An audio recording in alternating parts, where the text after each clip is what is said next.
I wonder. Click.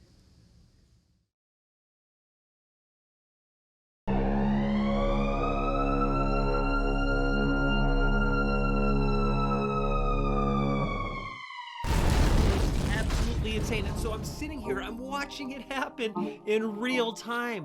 I'm like, they're not even trying to hide it from us anymore. Oh my god, it blows my mind, dude. So then I wake up the next morning and Facebook, gone. They deleted me completely. They were censoring me the very next day. The First Amendment is dead, you guys. The government has the technology to spread propaganda and misinformation like we've never seen in history. This is legit the Great Reset. It's happening right now. We deserve to know what's really going on. This is the Uncensored Truth. What's up, guys? It's Jeremy with the Uncensored Truth, the podcast designed to free your minds from the grips of the mainstream media by giving you the truth, the whole truth, and nothing but the uncensored truth. Sorry about my voice. It's a little shot. I think I might just be a tiny bit sick. I don't know quite what it is. I don't really care because I'm just going to take some medicine and get better. But yeah, my voice is shot, guys, so I apologize, but I am a soldier. I am here for you. I wasn't going to do an episode today, but I decided to do it anyways, even though I am a little sick. You guys have been committed to me. You come watch my episodes, listen to my episodes, so I do not want to let you down. I was just going to skip this week, but I did have something that I was kind of working on over the past several months that I thought I would just throw out here for an episode. It's going to be a little bit shorter, but it's my 5 reasons why the Earth is not a spinning ball like they say it is, flying through space. Now, this isn't a flat Earth episode. This isn't me saying that I think the Earth is flat. This is me saying I don't know. I don't know what the Earth is. I do know, without a doubt, that it is not what they're telling us it is. It is not a globe flying through space at millions upon millions of miles per hour in a ton of different directions, like they say. It is not that. It just can't be. And these are my 5 reasons why I believe that. Before we get started, please just take a couple seconds and go leave a review on the show. Leave a comment. Click one of those stars. It doesn't have to be a 5-star review. You don't have to give me 5 stars. You don't have to say you like the show. Whether you like it, love it, hate it, dislike it, whatever. Just pick a star, 1, 2, 3, 4, or 5. Pick one of those stars and then leave me a comment. Let me know what you think of the show. It helps out a ton. It just takes a couple seconds. Go do it right now before you finish listening to the show. Leave a comment, click a star, come right back and finish listening to the show. It helps me a ton. It lets me know how you guys feel. It lets me know how I can make the show better. I want to make the show better for you guys. So help me do that, please. I would greatly appreciate it. I swear. Go do it real quick right now. Come right back, please. And thank you.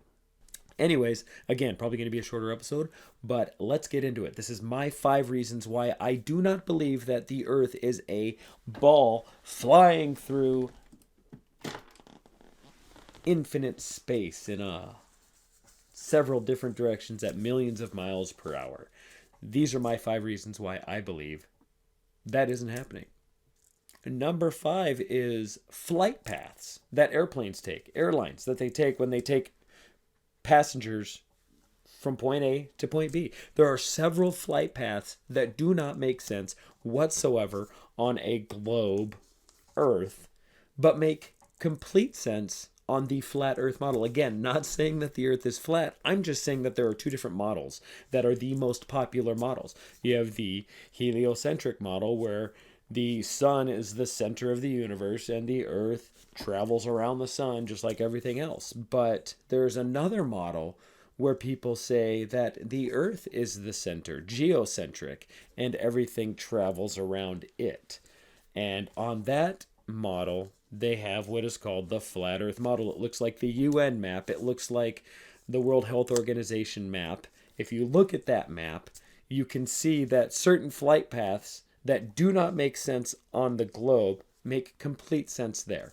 And a few examples of this would be Santiago, Chile to Sydney, Australia.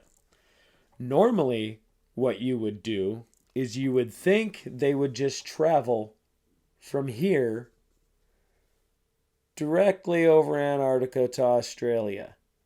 Straight path. You think that would be perfect. But that's not what they do.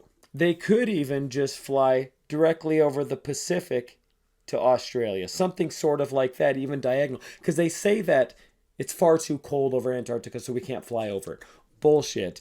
NASA and the government have admitted on several occasions that they have technology that can far exceed the temperatures in Antarctica, whether it be cold or even extreme heats, shit that we never see here on Earth. They have the technology to withstand both extremes. So that lie is just a lie. That's all it is a lie. It is an excuse because of the fact that this path that they say they can't do because of temperature is actually impossible.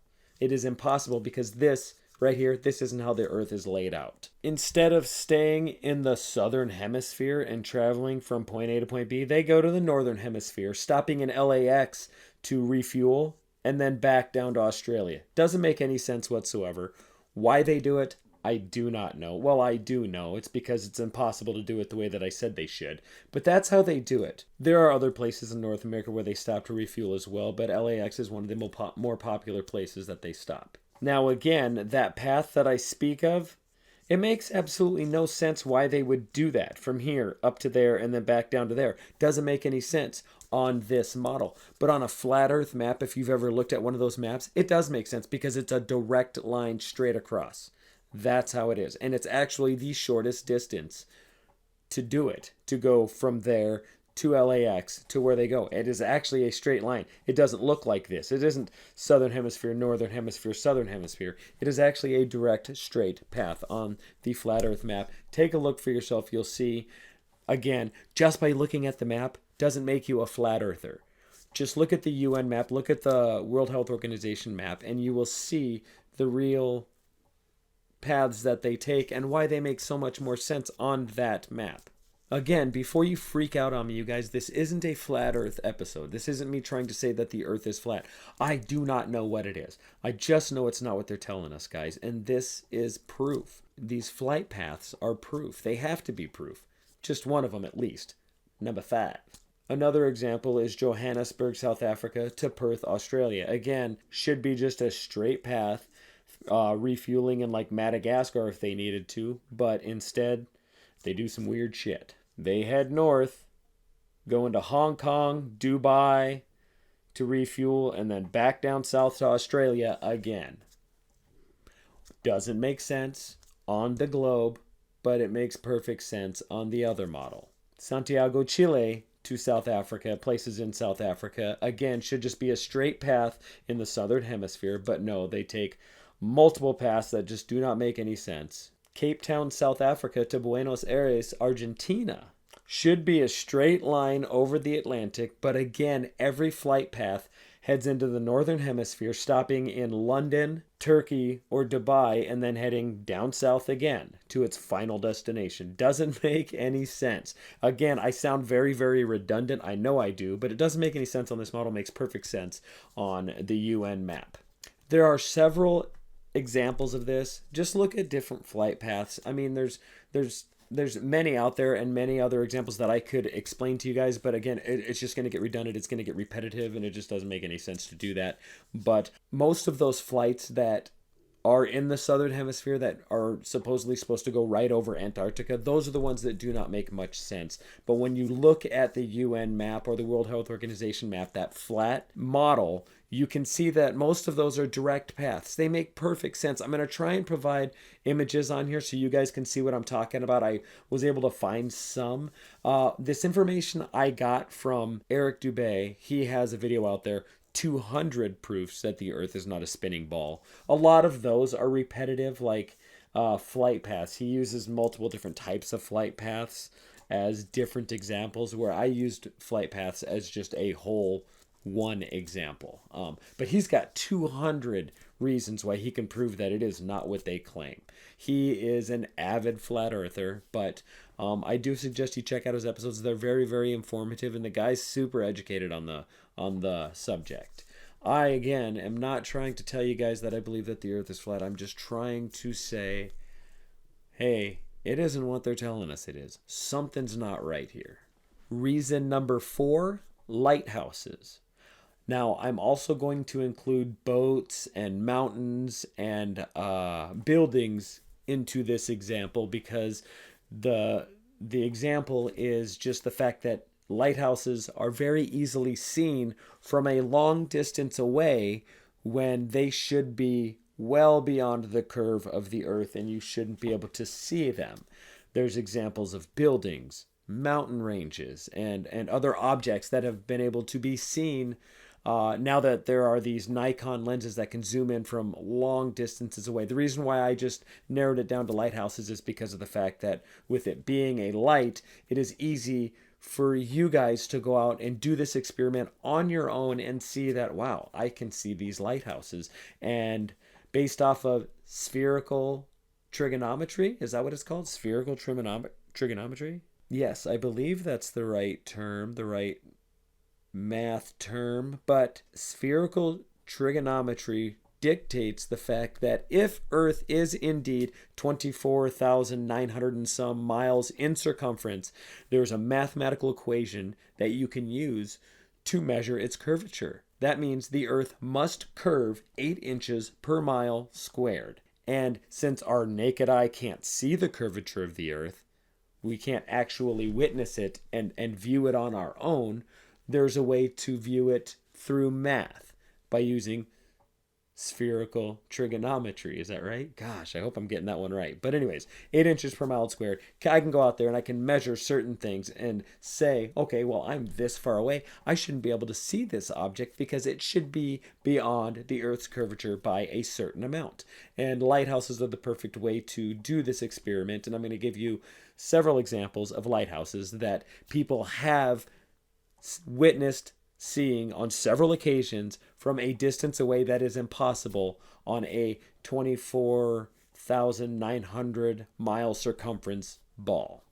The Dunkirk Lighthouse in southern France. It is at an altitude of 194 feet. It can be seen on a boat 10 feet above the water, 28 miles away. Based off of the curvature of the Earth, 8 inches per mile squared, it should be hidden beyond 190 feet of curvature. Yet the lighthouse is easily seen clear as day when you zoom in with these Nikon telephoto lenses. The Port Nicholson Lighthouse in New Zealand. It's 420 feet above sea level. It can be seen from 35 miles away. Should be 220 feet beyond the Earth's curvature. Again, when I'm explaining this, you're in one spot. You're trying to view something that's here or that's beyond the curvature of the Earth. You shouldn't be able to view it because it is well beyond it. Due to math that exists, that is provable, you shouldn't be able to see these objects. That's why I'm using this example, because it's provable. You guys can go out and do this yourself. If you live in these areas, please go do that experiment on your own. You should see, based off of math, that they shouldn't be viewable. And I'm not talking about just the reflection of the light that you're seeing. You can see the whole structure if you zoom in close enough. Something that should be impossible. It literally should be impossible and should be hidden by the curvature of the Earth. The lighthouse at Madras on the Bay of Bengal, I think that's like in India somewhere. I'm not sure. But it's 132 feet high. It can be seen from 28 miles away when it should be 250 feet beyond the Earth's curvature, out of sight. 100% shouldn't be seen at all, but people have seen it on multiple occasions. The Cardon Lighthouse, west coast of France. This is 207 feet high. The lighthouse is visible 31 miles away when it should be 280 feet beyond the Earth's curvature. Again, just like all of these other examples, completely hidden from the Earth's curvature, but yet we can still see it. You can see it as well. Just go there, check it out on your own. I'm trying to give you examples here where you can do the research on your own and see that, hey, this shouldn't be visible. I shouldn't be able to see this shit. Now, with most of these, if you want to see the actual structures themselves, you'll have to do it on a clear day, or at night you'll be able to see the light itself. But it's better to see the full structure, because a lot of people will just say, well, when it's beyond the curvature, the light itself can still be seen sometimes if it's the right conditions outside. So do it during the day on a clear day, and you'll be able to see the structure itself, which you shouldn't be able to see because it is beyond the curvature. It's math, people. Just figure it out. That is number 4, lighthouses. Number 3 reason why I believe that the Earth is not what they claim it is, a flying ball, spinning, hurling, flying, and rotating at 1,000,000 miles an hour through space. Reason number 3 is water. The funny thing about water is that it will always find and maintain a level shape on its surface, always. Doesn't matter what container it is in, it will always find a level shape. Now, depending on the container, the sides and the bottom can be shaped a certain way because of how the container is, but the top, always going to be flat. Always going to be level. That is why they use water to actually measure level surfaces, flat surfaces, to make sure things are level, flat, and straight. It's been used for millennia, for thousands of years to measure something. Whether it's in a glass of water, a tub, a lake, an ocean, whatever. The water on the surface will always be level, flat. Now, they claim that water, for some reason, just clings to this ball because of a magic thing called gravity. No matter what, it just sits here and sticks to this ball because of a magic thing called gravity, all while it's spinning and flying at 1,000,000 miles an hour through the infinite vacuum of space. But that just doesn't make much sense to me, because every single time we observe, see, experiment, do anything with water, it is always level on the surface. And that's because that is what water does.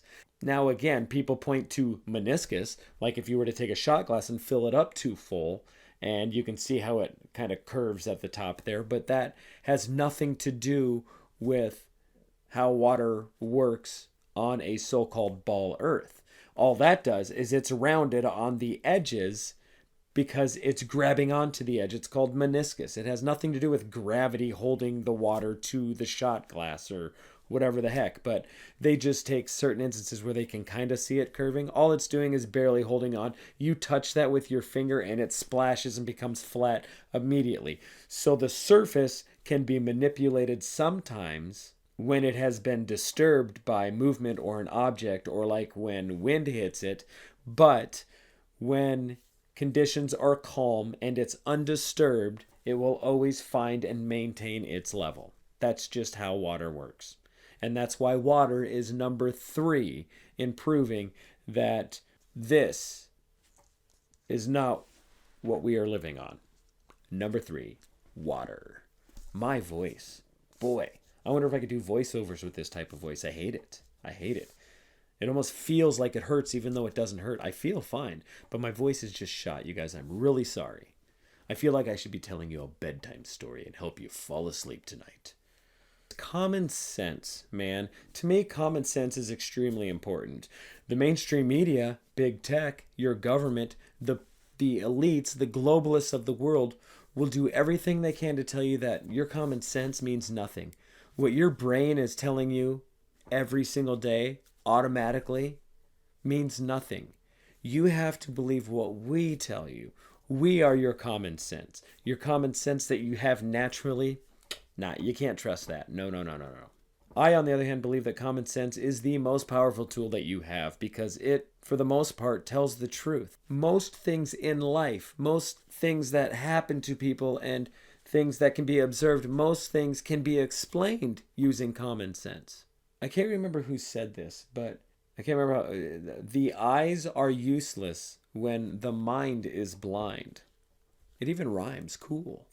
Your common sense tell you that you have always lived right side up and motionless while the stars, moon, and sun revolve around you. But from a very young age, we are taught to believe the complete opposite than what our common sense is telling us. They want us to believe that people in Australia are standing upside down relative to where we're standing. Again, let me bring out their model once again. They want us to believe that here we are in the United States. We're standing upright. People in Australia are standing upside down. They want us to believe that. At the very moment that I'm standing upright right now, sitting upright, whatever, in my room, there's somebody sitting upside down relative to me. But they're being held magically by gravity. That seems pretty fucking far-fetched. And when you actually think about it, of course, you've been taught that from a very young age, so you don't think about it.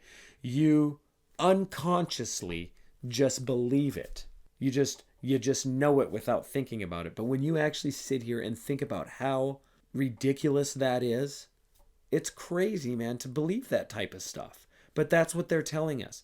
And that's happening all while we're spinning at 1,000 miles per hour, revolving at 66.6 thousand miles per hour, while all of that is hurling in opposite direction, millions upon millions of miles per hour. Doesn't make any sense. The Milky Way, whatever. Each thing on its own is moving on its own at different speeds and in different directions, and we feel none of it. It's so hard for me to even explain it to you because I can't wrap my head around it at all. But we're supposed to believe that all of that is happening while our common senses are telling us that's not happening. I'm sitting here on a flat, motionless plane, and I can see above me that things seem to be spinning or moving while I'm stationary. Polaris never moves. It's always in the same spot, and everything else is spinning as it stays stationary.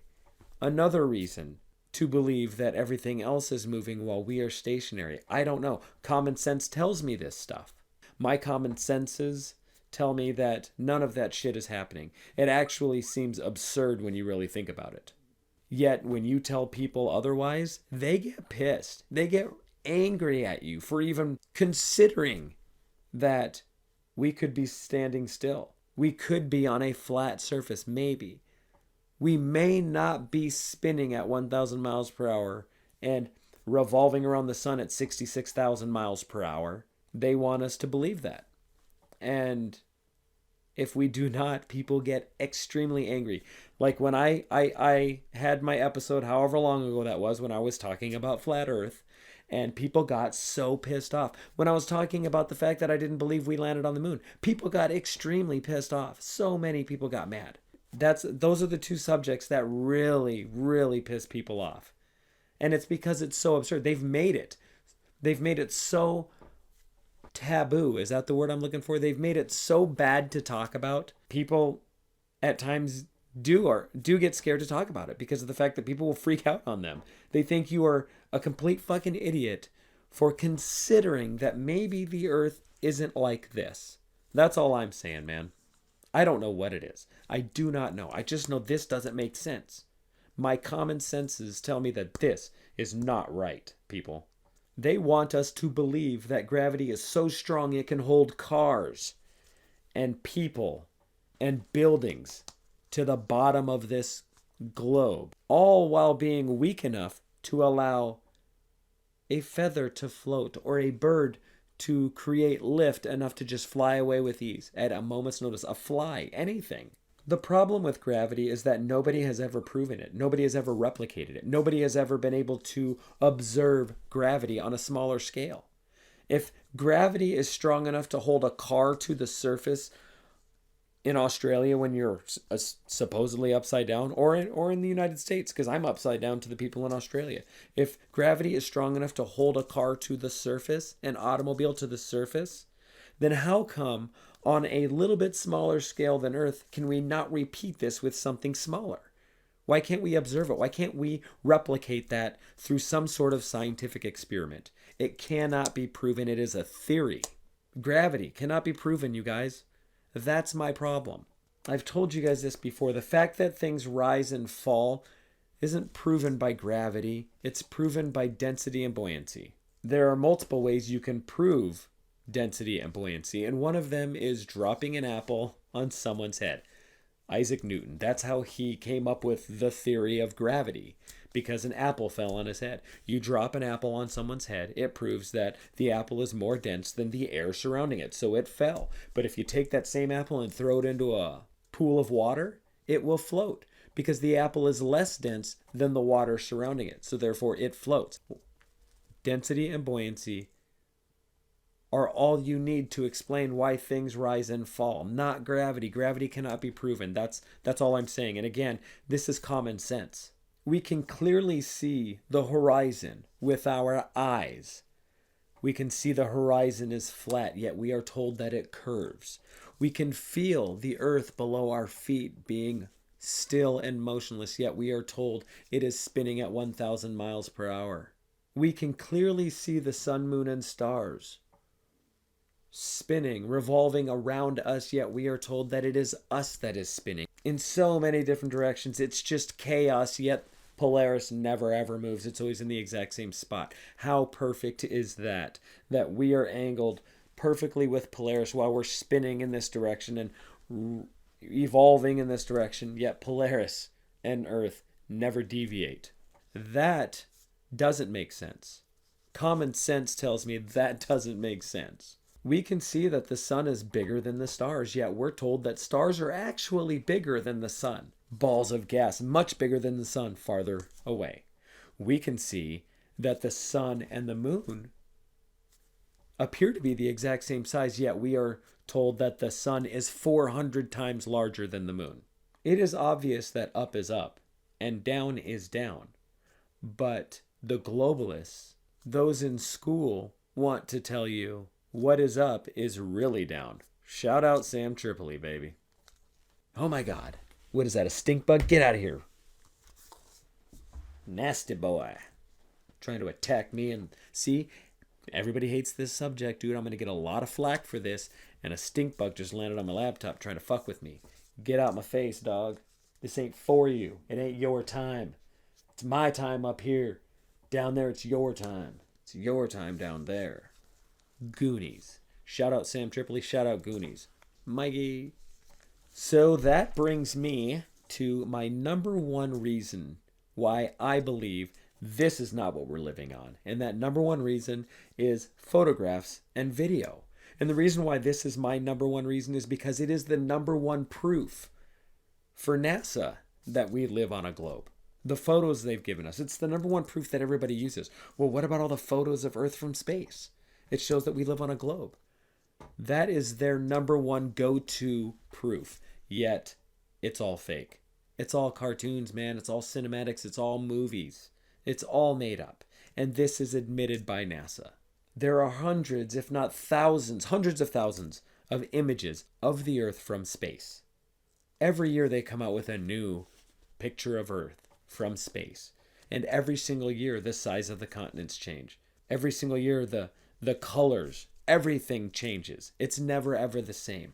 Now NASA says that they don't have the ability to take a picture, a full picture of Earth, because the satellites that take these pictures are too close. So what they do is they take composites, they take strips of data, and they piece them together, hundreds of them, however many, thousands of them, whatever, and then they create that image that is Earth.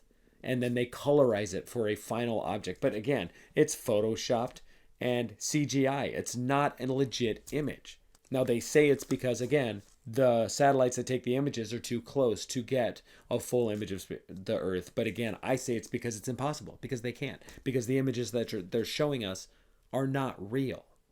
It's not what they're saying it is. It is proven and admitted that every image and video that we get from NASA to show us Earth from space has been manipulated. It has been photoshopped. It has been edited with CGI and other methods to edit video, whatever they do. Robert Simon, I believe is his name. It's NASA's visualizer. He's the guy kind of responsible for creating these images. He said that these images are, well, his exact words were, the images are photoshopped, but they have to be. And it's because they can't take a picture. Why not? Why can't you give us a full image of Earth from space? We give you $20-30 billion a year, and you can't give us one fucking picture, you guys? Why? Why is that? All photos and videos from space are fucking fake. Why can't you give us a legit photo or video from space? All the money we give you, nothing. What are they doing? It is the biggest money scheme shell company ever in history. They get billions upon billions of dollars, and they do absolutely nothing other than hand us a flashy photo every once in a while, or a video. That stupid video where it showed that comet or whatever that we landed something on or hit with. It was like supposed to be so many 7 million miles away. No if you guys believe that shit, your brain is mush if you truly believe that was real. That was the most bizarre thing I've ever seen. For one, there's just a bunch of kids in like this basement, it looked like. They're all watching these computer screens as they're watching this thing get closer and closer to what looked like a comet. One thing that doesn't make any sense to me, or an asteroid, whatever it is that it seems to just be this rock standing still, not flying through space like most of them are. There's no debris, there's no anything. It's just it looked almost like the surface of the moon that we've seen.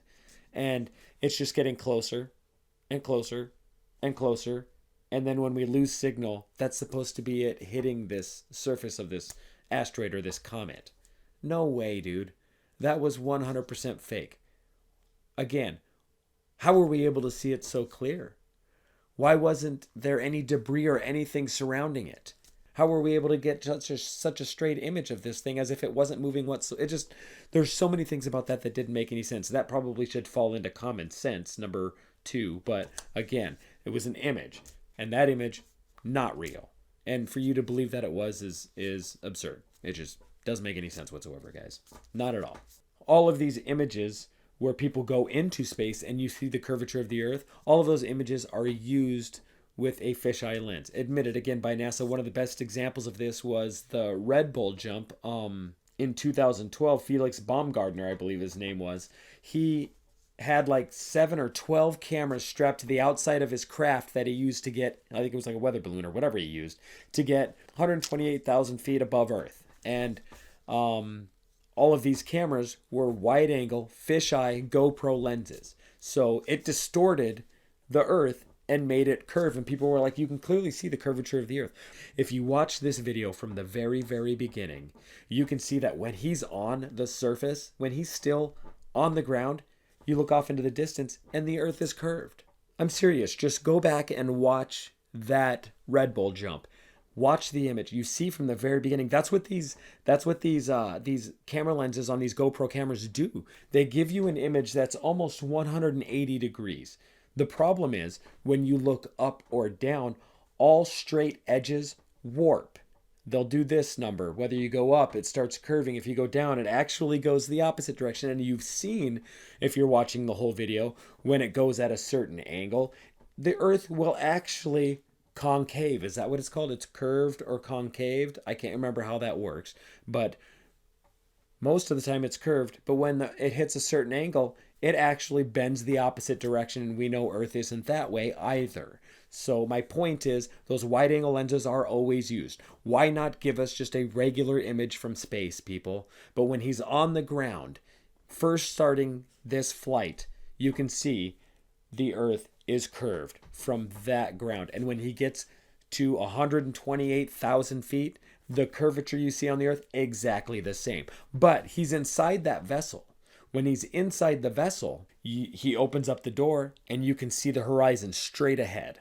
Now, here's my thing. If we're seeing the Earth curve like this, he's way up here and we see the Earth curving like this, it should also be curving like this, people, like this. So when he's looking out and he sees the horizon straight ahead, that means that we see the Earth curving like this. But it's clearly not curving this way. Otherwise, we would have to look down to see that horizon. If he's up here, he should have to look down to see Earth. But he's seeing the horizon as if it's straight ahead of him. This is the horizon. If I'm standing right here, the horizon is right here at eye level. But no, when you go up here, you should have to look down to see it. He doesn't have to do that. He opens his door. You see the horizon. You see all these images from his craft of the curved Earth. And people are like, see, look, it's curved. But it's still eye level. We see the horizon directly eye level. How come it's not curving that way? Just this way. It's not curving this way, so we'd have to look down to see it. It's easy to debunk, guys, but people they don't even think about it. It's just these images that we get from space are telling me that this, even though these images are supposed to be their proof, these same images are telling me that this is not what we're on. This doesn't make any sense. That doesn't mean we're on a flat surface. That does make more sense to me, but I don't know what we're on. I have no idea what we're on. I just know it's not this. I just know it's not what they've been telling us. What? Stupid? Stop making noises, fat boy. Sorry about that. Another example of how NASA has lied to us with their propaganda, with their photos, with their videos, was in 1990, NASA released this video that's supposed to be Earth from 1.3 million miles away. It was the Galileo Space Telescope took this image, and it was a time lapse of 24 hours. And it showed, gosh, I have to keep using this to show you guys what I want to talk about. But it shows an image of Earth from 1.3 million miles away. And it's a 24-hour time lapse. 25 hours, I think, is what it was. And it shows the whole Earth rotate. Basically a full rotation. Spin, whatever you want to call it. And everybody, it's a perfect ball. Exact perfect ball. And NASA was like, look, it's an image of Earth rotating from space. 24-hour time lapse. Well, they made one big mistake, you guys. You can see all the clouds in the image. They forgot to do an overlay effect that allowed the clouds to move, form, change shape. No, the whole, and I'll try and show you guys, I'll try to provide a link to this image, but you can find it. I think it's called just look up 1990 25-hour time-lapse Galileo telescope. And you should be able to find this image, but as this 24-hour time-lapse happens, all the clouds turn with the Earth, and they never change their shape. They never change their location. They never deviate a single inch. When we can go outside and look up at the sky and see a cloud change in a matter of seconds, but none of the clouds throughout the whole Earth changed. They fucked up big time. I don't even know what their excuse is now for that stupid video they put out, but it was a bomb. A hardcore fuck up on NASA's part. And again, billions of dollars per year. $30 billion per year. I think it's $30 billion a year we give them. And they just keep fucking up. Dude, this money's used for other shit. They're not even thinking while they're there. And they give us garbage that is so easily debunked. And I think they're doing it on purpose. I think they're doing it so we have this argument. So that we have this conversation and people are fighting with each other. I think it's done on purpose. Nobody is that stupid, especially when they have billions of dollars at their disposal to be able to create something fake. Why not just give us a raw, unedited, unmanipulated, unfucked with image or video of the Earth from space? Again, I would like to be wrong about this. I would love to see something like that. But if it was a real, raw image of the Earth from space, do you know how viral that would be? So many people would view it. You would make so much money on that one short video alone that it would be well worth it. But they will not do it. And that is because they can't do it, I believe. I believe it is impossible. I believe they do not have the ability to do it because what we're living on is not what they've told us. Because there is a huge lie going on. And here's what I think. This right here, this is a fucking prison. This is a jail. There's only so much you can do on this ball before you've done it all. You've gone everywhere. But what if? Let's just say it's so much more than this. Let's just humor the flat earth model just for a second. Let's just say the land is as it seems, and it is infinite. There's so much more than what they've shown us. Let's just say there's 100 times more land than what we've seen. Let's just say there's 2 times more, 100% more, whatever. Let's just say there's twice as much as what they've told us there is. All of that land, unexplored, untouched. They don't want us going there. Do you know why? Because humans are cancer to the earth. We fuck, and it's true, you guys, we fuck everything up. We really do. Why do you think people who are in prison are not allowed to leave prison? Because those people have gotten in trouble. Those people, when let out of prison, can be destructive, can cause harm, and can do bad things. And they don't want them to do that, so they keep them in their prison. They do not let us leave the prison they have made for us and go beyond and see the wonders in the lands that are unexplored to us, because we are cancer, because we'll go there and we'll fuck it up. You know it. We will. They do not want us going there because we will fuck it up. We will abuse it, and we don't deserve it. Again, I don't know what I believe, but I do believe that there is a ton of land, natural resources, a ton of beautiful shit that is rightfully ours. We have the right to go there. But the elite, the black nobility, the world's richest people, they will not let us there because they know we'll fuck it up, man. They do. They want to, I believe that they want to limit the world's population down to just a few million, and then they can open it up for everybody and be like, hey, worship us because this is what we're giving you. All of this land. They want to be gods, man. Why is it that Antarctica? One easy way to explain this, to prove that the Earth is a globe, let us go to Antarctica, where we should just be able to fly over and get to another location. But no, the flat Earth model says that the Earth is flat and Antarctica actually surrounds everywhere. Beyond the ice wall is where we see other suns and other areas and other whatever. That may not be the case. That could just be a bunch of bullshit. I don't know, made up shit. But what I do know is there are people who have said that they have seen land beyond Antarctica before. Admiral Byrd, back in the early 30s or 40s, just before NASA was formed, said that he had gone and explored and found an area the size of the United States that was unexplored, never seen before by man, and it was green and habitable and had tons of resources and energy and oil and coal and everything, dude. And he said that he would like to go back and explore more, but he was never able to do it. He actually died just a few years after that. But my point is, I believe there's a ton more land. They're keeping us in this prison because they don't want us to go there and fuck the land up, which is true. We will do it because we're a bunch of idiots. That's why we can't have nice things. There are so many other examples that I didn't even give you because of the fact that I could just go on forever with this. But like helicopters, hot air balloons. If this is what we live on and it's spinning at 1,000 miles per hour, a hot air balloon could just lift up off the ground, let the earth spin at 1,000 miles per hour, and then come back down when they reach their destination. Same thing with a helicopter.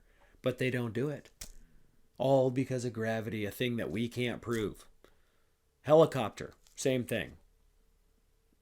When a plane travels, if it travels in the same direction that the earth is spinning at 1,000 miles per hour, most planes go 300 to 500 miles per hour, I think. I could be wrong there, but regardless, it couldn't be more than 600 miles per hour.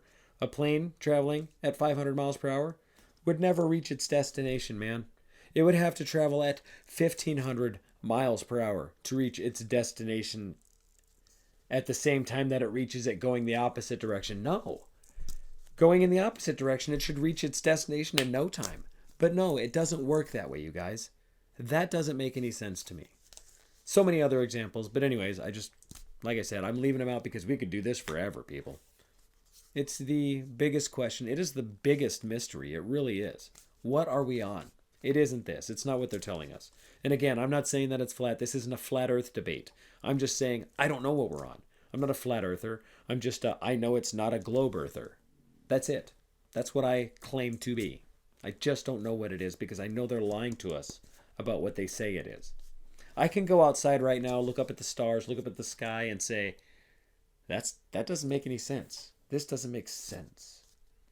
It feels so much different, you guys. It really does. Thanks again for watching. I really, really appreciate it. Please subscribe. Please leave this podcast a good review or any type of review, really. Just give me a comment. Do something. Interact with the podcast. Please. I know there's a lot of you out there that listen to it. A lot in my mind, not in other people's mind. There's probably a few hundred, really. To me, that's a lot. I'm grateful for every single one of you. And I would be grateful if you would click one of those stars, however many you want to, and then leave a comment, please. I would really, really appreciate it, you guys. Thanks again for watching. Subscribe, follow, share, do all that stuff.